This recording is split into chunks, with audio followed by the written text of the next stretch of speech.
नमस्कार। मैं doctor H N व्यास, सह आचार्य समाजशास्त्र विभाग, माणिक्यलाल वर्मा राजकीय महाविद्यालय भीलवाड़ा। एमए फाइनल के 7 पेपर के अंतर्गत अपन ने पिछले क्लास के अंतर्गत इरावती कर्वे जी का पद्धति शास्त्रीय परिप्रेक्ष्य, जिसमें टेक्सचुअल जो फ्रेमवर्क है वो अपन पढ़ रहे थे, टेक्सचुअल व्यू सॉरी। आज अपन उसी के कंटिन्यूशन के अंतर्गत जो पढ़ाई करेंगे उसमें the social dynamics of growing town and its surrounding area. Curve और राणा दिवे ने 1965 में सतारा जिले के फल्टन के विकासशील छोटे शहर और उसके आसपास के, जैसा कि मैंने पूर्व में बताया था, का अध्ययन किया। इस अध्ययन में फल्टन के आसपास 23 मील की परिधि में 23 गांव भी शामिल थे। यह अध्ययन भारत सरकार के योजना आयोग के शोध कार्यक्रम द्वारा प्रायोजित था। इस परियोजना का सारा व्यय इसी समिति द्वारा दिया गया था और 1962 से 62 के में तथ्य एकत्रित किए गए थे और 1962 में सारे तथ्यों को विश्लेषित किया गया था। इस सारे सर्वेक्षण के दो पक्ष थे। एक तो ये पता लगाना कि क्या हो रहा है और दूसरा व्यावहारिक रूप में क्या किया जा सकता है। दूसरा तो पहले पक्ष में ये ज्ञात होता है कि छोटे शहर क्या है ना, उनकी स्थिति क्या है और उनके आसपास के गांवों का उनके साथ क्या संबंध है, ये जानना आवश्यक भी था, क्योंकि मानवशास्त्री उस समय दो प्रकार के समाजों का अध्ययन कर रहे थे, नगरीय तथा ग्रामीण। इनमें दो प्रकार की सांस्कृतिक व्यवस्थाएं थी, एक दीर्घ तथा दूसरी लघु। यह आश्चर्यजनक था कि जैसे इन दोनों के बीच कोई व्यवस्था थी ही नहीं। अध्ययन के अनुसार छोटे शहर दो विपरीत परिस्थितियाँ, एक और बड़ी जनसंख्या वाले तथा कथित सुसंस्कृत महानगर है, दूसरी ओर बिल्कुल कटे हुए अकेले गांव हैं जो बिल्कुल पिछड़े हुए हैं। बड़े शहरों के लोगों के लिए छोटे शहर पिछड़ी हुई जगह में, जहां कोई भी आर्थिक, सामाजिक, सांस्कृतिक अवसर उपलब्ध नहीं है।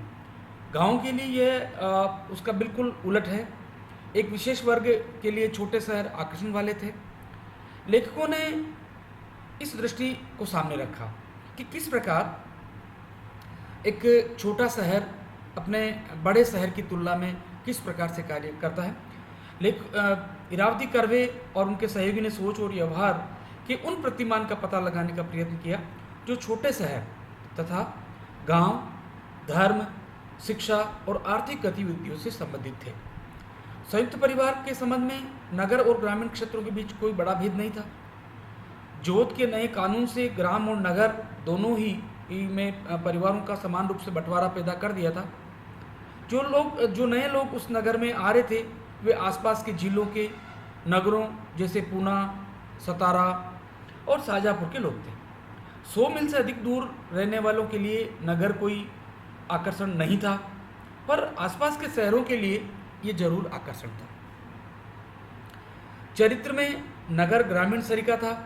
नगर में भी अधिकांश लोगों के पास जमीन थी जिससे वे खुद जोतते थे या किराए के श्रमिकों से वो खेती कराई जाती थी। लेकिन कई कारणों से यहाँ यह गांव से भिन्न हो गए थे। लोगों के पास मौजूद वस्तुओं से भी इसका पता लगाया था। लगता था कि अवकाश के क्षण बिताने की प्रक्रिया में अंतर था। शिक्षा के कारण उनके व्यवहार के प्रतिमानों में भी अंतर था। विद्यालय, महाविद्यालय, चिकित्सालय, बाजार, हाट, चीनी का कारखाना, चाय की दुकानों और अन्य सुविधाओं से इसे गांव से अलग कर दिया था।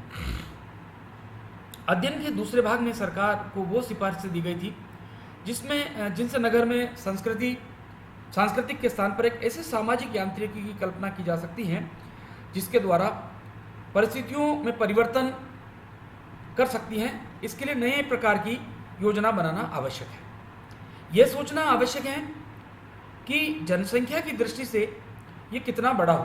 दूसरा विचार है कि ग्रामों और नगर के बीच हर मौसम के अनुकूल सड़कों का निर्माण किया जाए, सारी बसावट को एक नए प्रारूप में कैसे ढाला जाए जिनसे केंद्रीय सुविधाएं बनाई जा सके। यह भी सोचा गया कि चिकित्सा, शिक्षा और मनोरंजन के केंद्रों को कैसे विकसित किया जाए, बाजारों व बैंकों की सुविधाएं कैसे बढ़ाई जाए।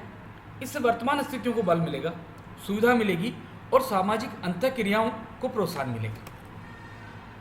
यह सोचा गया कि ग्राम और नगरीय केंद्रों को समान सुविधाएं मिलनी चाहिए। इन सारे प्रकार का सामाजिक और राजनीतिक विचारकों को दूसरों के साथ बैठकर विमर्श करना होगा। इस प्रारूप से नगरीय और ग्रामीण क्षेत्र दोनों में ही नए मूल्यों और कर्तव्यों का विस्तार होगा।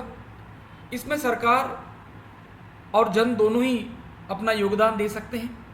लेखकों का विचार था कि भारत के अन्य भागों से भी ऐसे अध्ययन किए जाने चाहिए।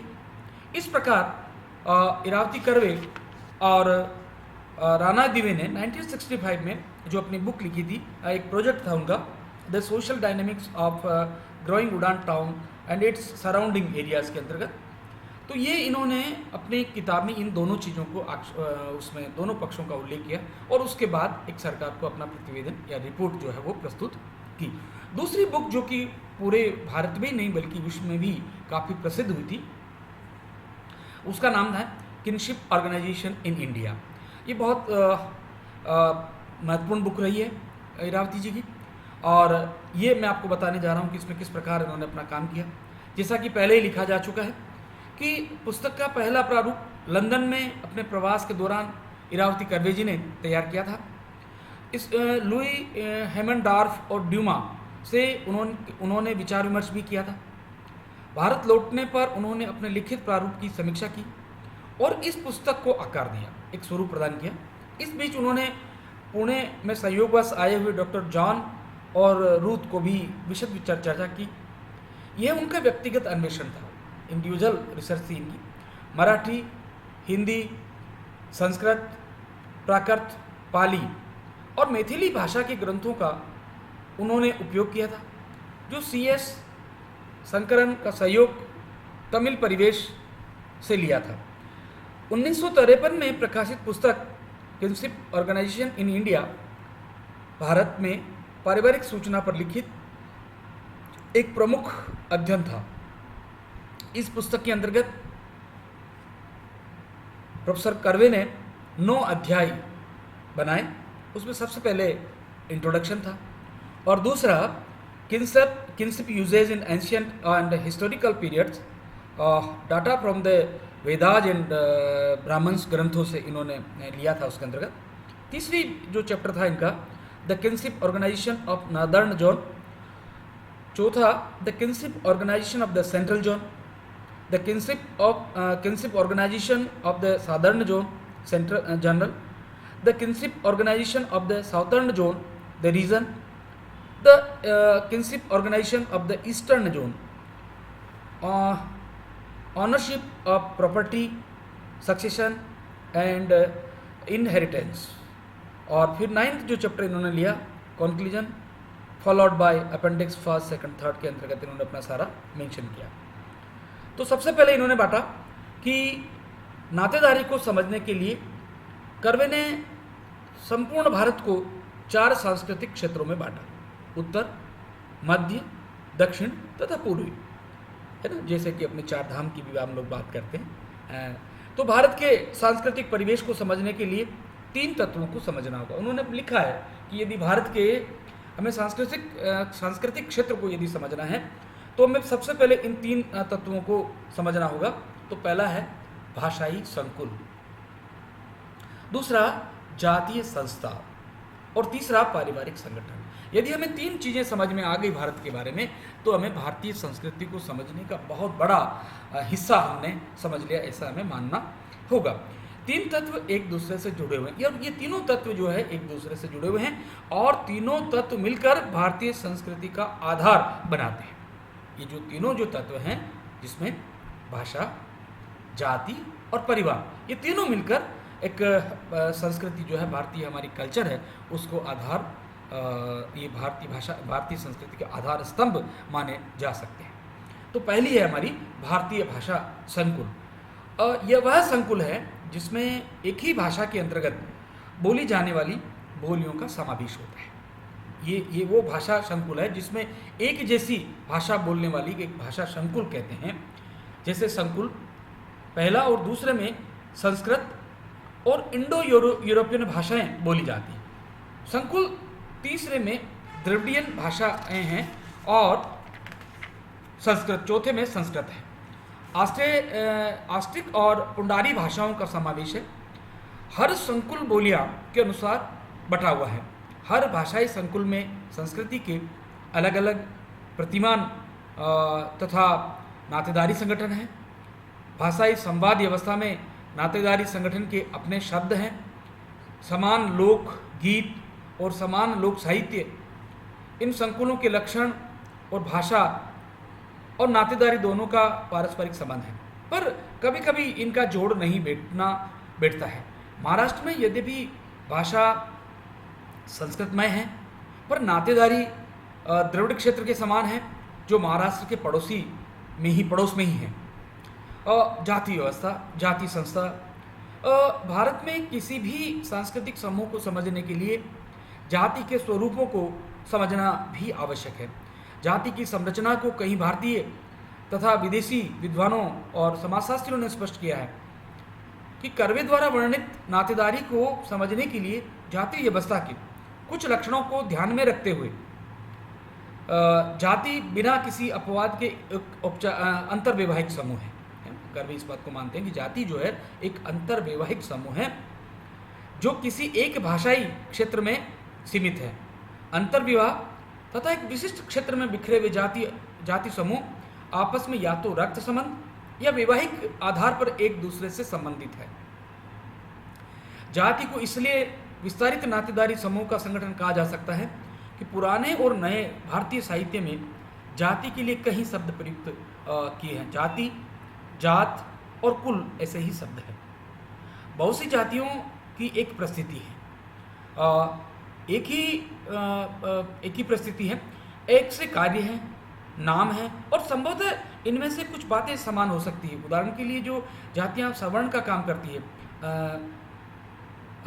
जैसे सुनार नामों की दृष्टि से एक ही परिस्थिति में है। महाराष्ट्र में सोने का काम करने वाली जातियों को देवादिव्य सोनार, अहीर सोनार, लोडा सोनार आदि नामों से संबोधित किया जाता है। महाराष्ट्र जो अन्य क्षेत्रों से अलग है, में ये सब समूह अलग अलग जातियां हैं, उनके एक से काम हैं और सभी अंतर्वैवाहिक हैं। इस प्रकार अंतर्वैवाहिक और एक सा व्यवसाय जाति की विशेषताएं हैं।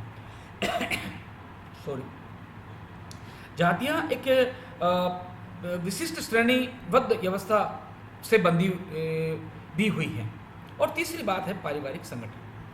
भारतीय संस्कृति का तीसरा मुख्य तत्व परिवार और इसका मतलब संयुक्त परिवार भी समझ लिया जाता है। भारत में लगभग ईसा पूर्व वर्ष 1000 से संयुक्त परिवार व्यवस्था थी है। यह समय भारत के युद्ध का है, महाभारत के युद्ध का है।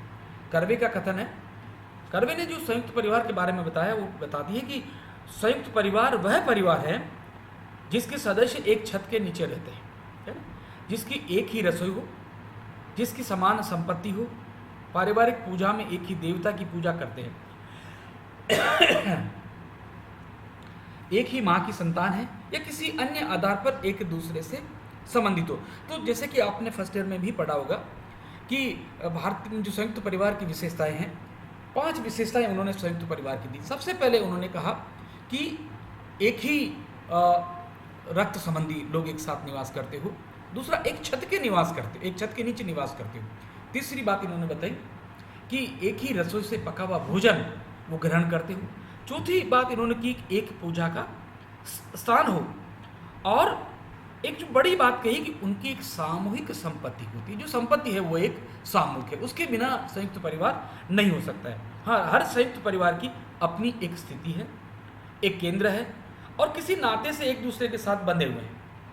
ये एक बड़ा समूह है जिसमें पुरुष, पिता, पिता के पिता, पिता के भाई, चचेरे संबंधी, पुत्र, भांजे, इन सब की पत्नियां, अविवाहित बहनें और सभी पुरुषों की पत्नियां और अविवाहित लड़के लड़कियों का निवास था।